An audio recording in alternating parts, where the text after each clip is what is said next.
네, 오늘 우리 성가대원 보니까 제목이 사명이에요.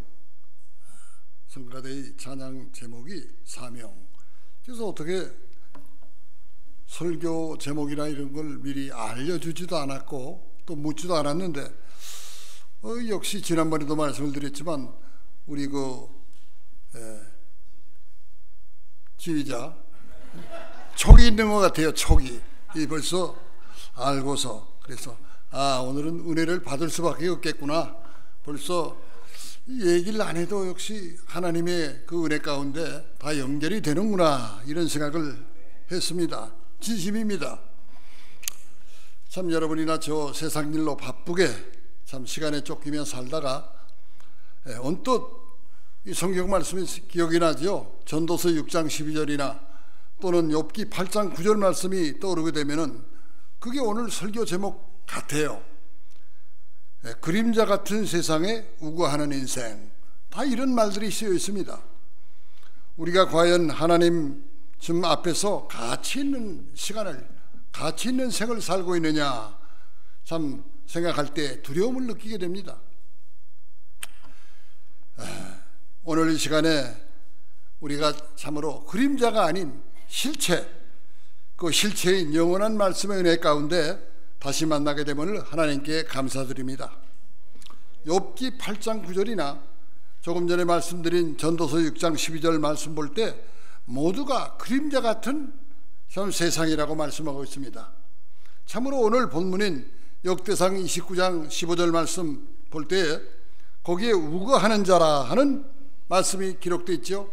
그 뜻을 한번 볼 때 이 한문으로, 한문을 잘 모르신 분들은 잘 모르겠지만은 나이 젊은 분들 그 뜻이 붙어 살 우거라 붙어 살 우 살 거자입니다. 이게 붙어서 산다는 뜻이죠. 그러니까 그 뜻은 남의 집에 임시로 사는다. 남의 집에 임시로 사는 것 또는 타향에서 임시로 사는 것 그걸 말씀하고 있습니다. 물론 창세기 12장 10절에도 같은 내용이 있죠. 아브라함이 기근이 오니까 무서워서 그걸 피하기 위해서 애굽으로 내려갔다. 그 표현을 우거하기 위해서 잠시 살다가 돌아오려고 내려간 거죠. 우거. 오늘 이 시간에도 또 보면은 야곱이가 애굽의 바로왕 앞에 서서 바로왕이 네 나이가 몇이냐 이 묻는 말에 내 나그네 길이 세월이라고 대답을 했어요. 내 나그네 길의 세월이라. 보통 내 나이가 몇입니다 이렇게 대답을 하지 않고 내 나그네 세월이 몇입니다.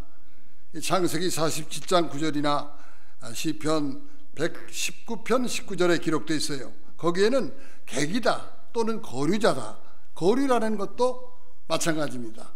임시로 있다가 떠나는 사람을 거류자라고 하죠. 우리가 신약성경 히브리 11장 13절이나 베드로전서 2장 11절 말씀 보게 되면은 참 심각한 얘기들 많이 하고 있습니다. 초로 같은 인생이라 풀잎에 맺힌 이슬과 같은 인생이라 아주 참 또는 안개 같은 인생이라. 안개가 오래 있습니까? 바람만 불면 잠깐, 햇빛이 나면 다 녹아버리죠. 너무나 허황되게 참 말하는 것을 볼 수가 있습니다. 다윗 왕이 임종을 앞둔 그 인생의 황혼을 맞으면서 사랑하는 아들 솔로몬을 앞에 놓고서 내가 이제 세상 사람들이 다 가는 길로 나도 가고 있다 이렇게 말씀을 했습니다. 세상 많은 사람이 가는 길에서는 나도 다윗 왕도 예외가 없다고 하는 그 말씀이 아니겠습니까? 다윗은 지금 하나님 앞에서 큰 감사 기도를 드리고 있습니다. 그 가운데서 뭐라고 말씀했습니까? 오늘 본문 말씀 볼 때 주 앞에서는 우리가 우리 열조와 다름이 없이 나그네와 우거하는 자라. 세상에 있는 날이 그림자 같아서 머무름이 없나이다 이렇게 고백하고 있습니다. 사랑하는 성도 여러분, 우리 모두는 세상이라고 하는 공간과 날이라고 하는 시간 속에 살고 있지요. 모두 그것과 관계하고 있다는 것을 말씀합니다. 참으로 의미심장한 우리 인간 실존의 고백이 아니겠습니까? 이 시간 우리 함께 다윗이 하나님께 드린 기도 가운데 세상에 있는 나를 뭐라고 표현했느냐? 우거하는 자, 그림자라고 하는 이 사실을 하나님께서 주시는 은혜 가운데서 반드시 깨달으시기를 바랍니다. 이 세상에 살고 있는 아담의 후예인 우리 인생들은 시간이라고 하는 그 속에 머무는 인생의 날임을 알려주고 있습니다. 앞에서 봉독한 역대상 29장 15절에 주 앞에서는 우리가 우리 열조와 다름이 없이 나그네와 우거하는 자라, 세상에 있는 날이 그림자 같아서 머무름이 없나이다, 이렇게 말씀하고 있죠. 시간 속에 머무는 날 속에 사는 자기요, 자기 조상도 그러하다고 했습니다. 자기도 그러하고 자기와 함께 이스라엘 왕조 역사를 참 꾸며온 다윗 왕 시대의 모든 사람도 다 그렇다. 자기의 왕위를 앞으로 계승할 아들 솔로몬도, 그 시대의 후손들도 모두가 시간 속에 살고 있다고 말씀하고 있습니다. 사랑하는 성도 여러분, 저나 여러분도 세상에 있는 날 속에 있습니다. 확실히 시간을 알려주는 날이 아니겠습니까? 즉 때와 기회를 알려주고 있습니다. 그렇다면 하나님께서 여러분을 보내주신 때에 우리는 과연 살고 있느냐? 지금 여러분들은 어느 때 살고 있습니까? 어느 기회를 붙잡고 일을 하고 있습니까? 세상에 있는 날, 그 시간은 하나님이 창조하신 선물이 아니겠습니까? 시간은 결코 인간 자신의 산물이 아닙니다. 시간은 인간이 만들어낼 수도 없습니다. 시간은 여러분들이 남에게 빌려주거나 빌려 쓰거나 파괴할 수도 없습니다. 시간은 하나님께서 선물로 주신 창조의 신비입니다. 시간은 인생들이 하나님께로부터 선물로 받은 것이에요. 때와 기회라는 나의 한평생 꼭 한 번만 왔다 지나가는 시간입니다. 두 번 살 수도 없습니다. 마치 나의 생명이 한 번이고 죽음이 또한 한 번인 것과 똑같습니다. 시간은 참으로 위대한 신비의 보작입니다. 시간은 기적입니다. 즉 시간은 매일 기적을 낳고 있습니다. 시간은 그 깊이도 길이도 높이도 크기도 색깔도 없이 잡을 수도 없고 볼 수도 없어요. 그러면서도 사람을 구속하고 지배하는 세력을, 힘을 가지고 있는 것입니다. 그렇다고 해서 시간을 독점해요 쌓아둘 수도 없습니다. 사랑하는 성도 여러분, 시간을 지연시킬 자가 누가 있습니까? 한 자리에 멈추게 할 수가 있는 자가 있어요? 없습니다. 가는 시간을 앞당길 수도 없어. 그래서 우리가 흘러간 노래도 참 보면은 가는 세월 그 누가 잡을 수가 있나요? 이런 구절 있죠. 아무리 어떤 분이 나를 10년만 더 살게 해준다면 내 재산의 절반을 드리겠습니다, 이렇게 참 시간의 연장을 요청했다 해도 그 나오는 대답은 그 시간으로부터는 냉정한 대답밖에 나올 게 없습니다. 왜냐? 시간은 모든 사람에게 예외 없이 동등하기 때문이에요. 공평합니다. 다윗 왕의 말처럼 열조와 다름없이 자기도 하나님이 부여한 시간 속에 살고 있다고 오늘 본문에 말씀하고 있잖아요. 물론 하나님은 각자에게 시간을 소유하는 차이를 줬습니다. 길게 혹은 짧게, 어떤 분은 길게 살고 어떤 분은 조금 짧게 살 수도 있습니다. 그러나 하나님은 우리에게 뭐라고 말씀합니까? 내가 소유한 시간을 어떻게 사용했는가 마지막 때 다 계산해야 된다, 이렇게 말씀합니다. 조금 오래 살았다고, 조금 짧게 살았다고 슬퍼하거나 기뻐할 필요가 없습니다. 시간은 우리들의 것이 없다고 했습니다. 시간은 만인 공유의 것이라고 하는 것을 말하고 있는 것이죠. 누구든지 어떤 사람이든지 세상에 나를 가지고 있을 따름입니다. 그렇다면 우리가 다윗의 기도 가운데 세상에 있는 날이란 그 세상에 있는 인생이란 말과 대단히 가깝습니다. 바로 그 말입니다. 다시 말씀드리면 시간과 공간 안에 머무는 인생임을 알려주고 있는 것이죠. 베드로전서 2장 11절 말씀 볼 때 나그네와 같은 인생이라, 야고보 4장 14절에는 잠깐 보이다가 없어지는 안개 같은 인생이다. 시편 102편 3절에는 내 날이 연기같이 소멸한다, 없어진다는 것이죠. 욥기 7장 7절에는 내 생명이 한 호흡 같다, 한 번 숨 쉬는 것 같다. 시편 78편 39절에는 가고 다시 오지 못하는 바람이라고 했습니다. 바람이 한 번 왔다 가면은 다시 돌아오지 않죠. 만물의 마지막이, 성도 여러분, 우리가 지금 어느 때 살고 있습니까? 만물의 마지막이 가까웠다고 베드로 사도는 베드로전서 4장 7절 이하에 말씀하고 있지 않습니까? 인생은 무한한 인생이 아니라 한정된 유한한 인생이 날이라고 하는 것을 이 시간이 알려주고 있습니다.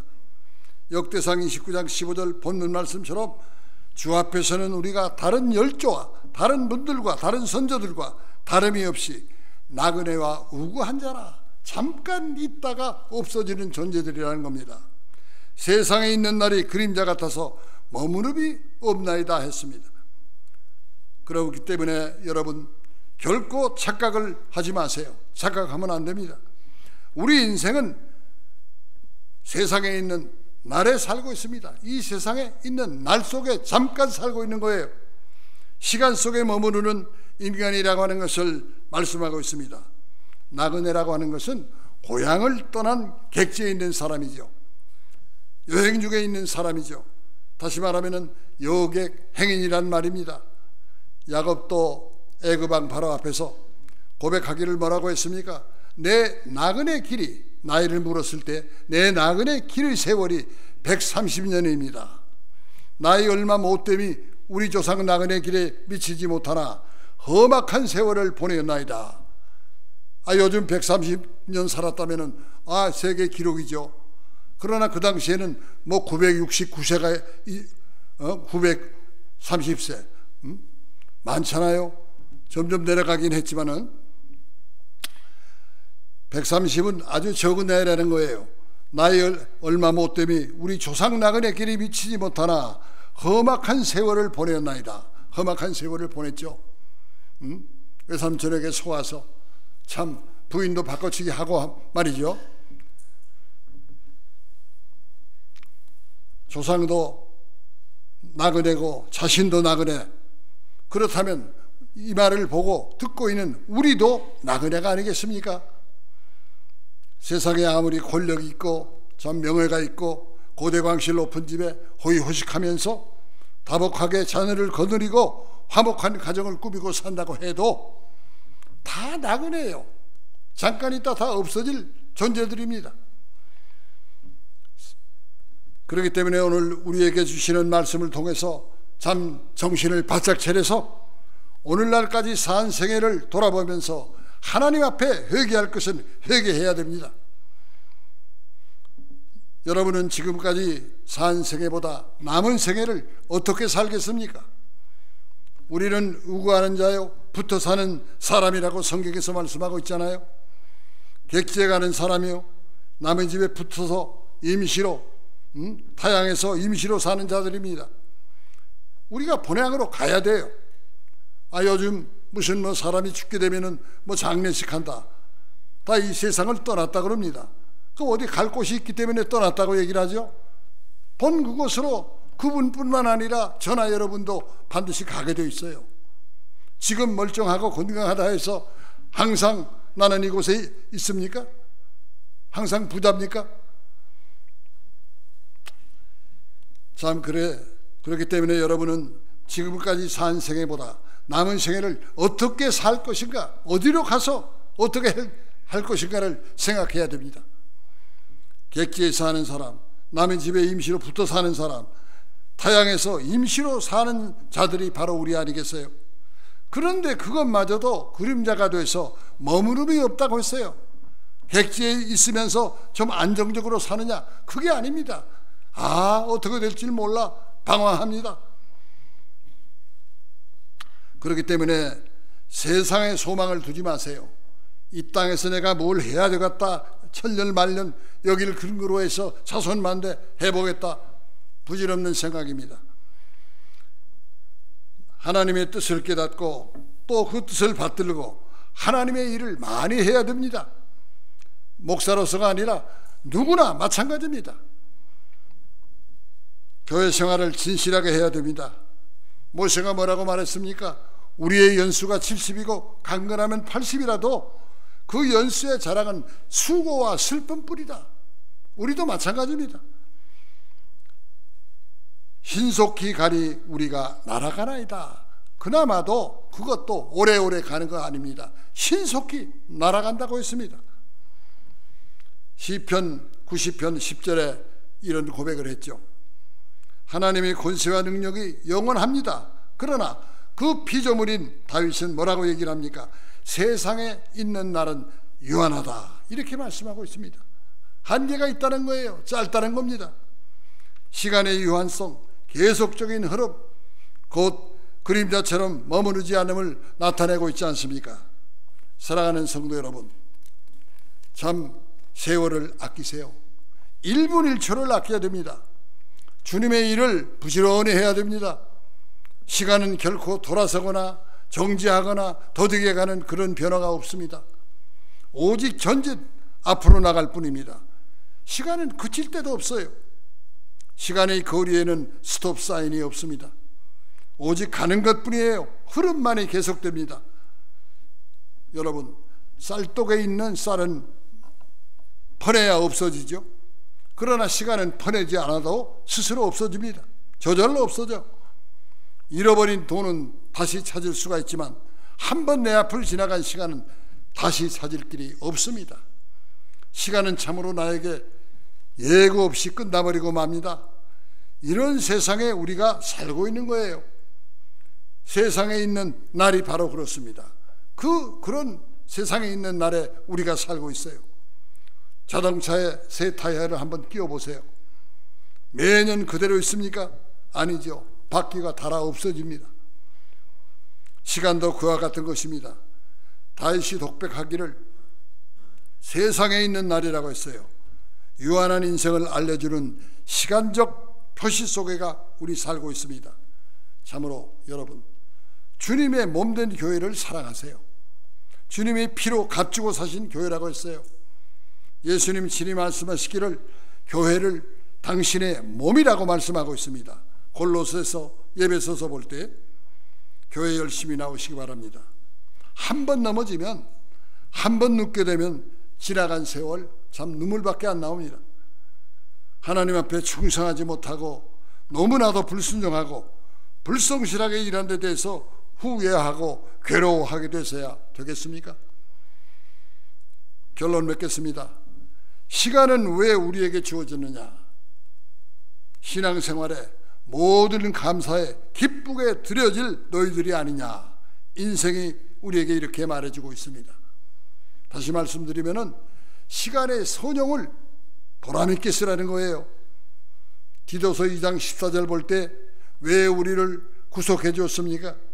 우리가 선한 일에 열심하는 하나님의 친백성이 되기 위해서 너희를 구속해 줬다. 예수님께서 그 무시무시한 악당들의 포악 속에서 채찍으로 얻어맞았죠. 발길로 채이고 주먹으로 맞고 가래침 얼굴에 뱉고 가시관 씌우고 양손 양말에 못을 박아서 십자가에 높이 달았습니다. 내가 목마르다. 예수님이 그렇게 말할 때 시원한 냉수였습니까? 시어서 빠진 신 포도주를 갖다 주는 그런 멸시와 전대 조롱을 받아가면서 우리가 알고 지은 죄 또는 모르고 지은 죄, 원죄, 유전죄, 자범죄 모두를 몽땅 걸머쥐고 십자가에서 피 흘리면서 우리 죄를 사해 주신 그 이유가 어디 있습니까? 앞에서도 말씀드린 대로 우리가 선한 일에 열심하는 하나님의 친백성이 되기를 바랄 것입니다. 본문에서 지금 다윗은 자기 아들 솔로몬과 그 왕조를 빛낸 그 3명 사람들, 그리고 진심으로 다윗을 따르는 백성들 앞에서 하나님께 감사 기도를 하는 가운데 그의 평생 소원이었던 성전 건축을 위해서 자기와 자기 백성들이 하나님께 기쁘게 즐거운 마음으로 마음과 몸과 물질을 기쁘게 드리게 된 것을 감사하고 있습니다. 자기와 자기 백성들이 세상에 있는 날, 우거하는 때, 안개 같은 세상에 하나님의 성전을 위해서 선한 일을 하게 된 것을 감사하는 겁니다. 다윗은 그의 기도 가운데 즐거운 마음으로 드릴 참 힘이 있었다고 말했습니다. 역대상 29장 14절이요. 내가 저축한 물건이 다 주의 손에서 왔다고 15절에는 말씀합니다. 주의 백성이 주께 즐거이 드리는 것을 보니 내 마음이 심히 기쁘도소이다. 또 이 말씀도 17절에 말씀하고 있습니다. 사랑하는 성도 여러분, 세상에 있는 날에 저와 여러분이 살고 있습니다. 세상에 있는 날 동안에 그와 그 백성의 하나님을 위해서, 그 성전을 위해서 기쁘게 드리는 헌신과 감사의 마음, 헌물과 시간으로 성전을 건축했다고 하는 그 사실 앞에 우리는 머리를 숙게 합니다. 우리도 그렇게 살아야 합니다. 참으로 보기 좋고 아름다운 멋있는 감사가 아니겠습니까? 나그네로서 또 우고하는 자로서 그림자처럼 머무름이 없이 지나가 버리는 인생으로서 세상에 머무르는 동안에 그 시간과 공간을 하나님을 기쁘시게 하기 위해서 자기들의 삶을 드렸다는 그런 고백입니다. 시간에 대한 청지기로서의 의무와 축복을 모두 갖추었다고 하는 내용이 아니겠습니까? 사랑하는 성도 여러분, 여러분은 어떻게 살기를 원하십니까? 시간은 이 세상에서 가장 귀중한 것입니다. 여러분은 생명을 사랑하시죠? 그렇다면 시간, 그것이 여러분의 생명입니다. 동양의 교훈 가운데 천시라는 말이 있습니다. 하늘 천자, 때 시자. 하늘이 주는 시간, 하늘이 주는 때, 천시를 놓치면 망한다는 말이 있습니다. 전도서 3장 1절 이하 10절 말씀 봐도 솔로몬도 모든 것이 범사가 기한이 있다고 했죠. 성도 여러분, 경제적인 측면에서 시간은 돈입니다. 그래서 미국에서는 타임 이즈 money라는 말이 있잖아요. 역사적인 측면에서 볼 때 시간은 흔적입니다. 지나간 자죽이에요. 삶의 측면에서 볼 때 시간은 생명입니다. 보합니다. 성공과 실패의 측면에서 볼 때 시간은 열쇠가 아니겠습니까? 잠을 여는 열쇠. 어떤 사람은 생명 형상적인 그런 측면에서 볼 때 시간을 꽃과 열매라고 합니다. 또 우리 성경적 또 신앙적 신학적인 차원에서 볼 때 시간은 인생이 하나님을 찾는 기간이요, 하나님을 섬기는 삶의 도구입니다. 지난 한 해도 너무나도 빨리 지나가 버린 한 해였다고 생각이 됩니다. 이제 어떻게 금년 한 해를 살고자 하십니까? 여러분은 어떻게 마치기를 원하고 계십니까? 시간은 소리 없이 발길을 옮기는 순간에 민첩하게 지나가고 맙니다. 그런데 우리는 헛된 꿈만을 꾸고 있지는 않아요? 우리 대장 예수님을 보세요. 그리고 그의 백성된 세상에 있는 모든 그리스도인들을 보세요. 아무도 세상에 있는 날들을 잃거나 빼앗기거나 하지 못합니다. 베드로후서 3장 8절 말씀 볼 때 하나님은 천년을 하루같이, 하루를 천년같이 위대한 구속 역사의 수레바퀴를 돌리고 계시지 않습니까? 의미 있게 목적을 향해서 지구를 돌리고 계시는 하나님, 그리고 지금 우리가 이 세상에 있는 2024년, 이것은 시간 안에 있는 인생의 실존을 말하고 있습니다. 우고하는 세상이죠. 그림자 같은 세상. 나와 여러분들이 2024년 속에 들어 있습니다. 이제 마음을 다하고 뜻을 다하고 또 힘을 다하고 정성을 다하고 목숨을 다해서 하나님만을 뜨겁게 사랑합시다. 우리가 하나님을 사랑한다면 성경을 봐야 되고 하나님께 날마다 무시로 기도해야 됩니다. 믿는 대로 됩니다. 심은 대로 거두고 또한 행한 대로 반드시 보응을 받습니다. 성도 여러분, 우리는 하나님만을 뜨겁게 사랑합시다. 우리가 하나님만을 사랑하고 섬길 때 하나님만을 경외할 때 하나님께서 여러분을 보배로 인정해 주신다고 이사야 33장 6절에 기록되어 있습니다. 하나님을 사랑하는 시간, 이것이 우리 인생의 존재 이유가 아니겠습니까? 왜 우리가 이 땅에 존재하느냐? 하나님을 사랑하기 위해서. 이것이 정답입니다. 우리 모두 다윗 왕처럼 오늘 생활에 기쁘게 드림이 되는 우고하는 자의 감사, 나그네의 감사로서 단 1분 1초도 잃어버리지 말아야 됩니다. 성도 여러분, 우리 모두가 하나님 앞에 보람있는 생애가 되시기를 주님의 이름으로 축원하겠습니다. 기도하십시다. 은혜로우신 아버지 하나님, 감사합니다. 오늘 또한 이 불찬정을 세워서 참으로 그림자 같은 이 세상에 우고하는 우리들이지만 참으로 하나님을 진심으로 사랑하고 하나님이 바라는 일을 우리가 할 때 그것이 우리의 큰 보배가 된다고 약속을 하셨습니다. 아버지 하나님, 짧은 인생 이것에 뜻을 두지 말고 영원한 천국의 뜻을 두며 하나님이 기뻐하시는 일을 행하다가 한 사람도 빠짐없이 주 앞으로 달려가는, 주 앞에 설 수 있는 복된 모두가 되게 하여 주시옵소서. 모든 말씀을 우리 주 예수 그리스도 이름 받들어 감사 기도하옵나이다. 아멘. 감사합니다.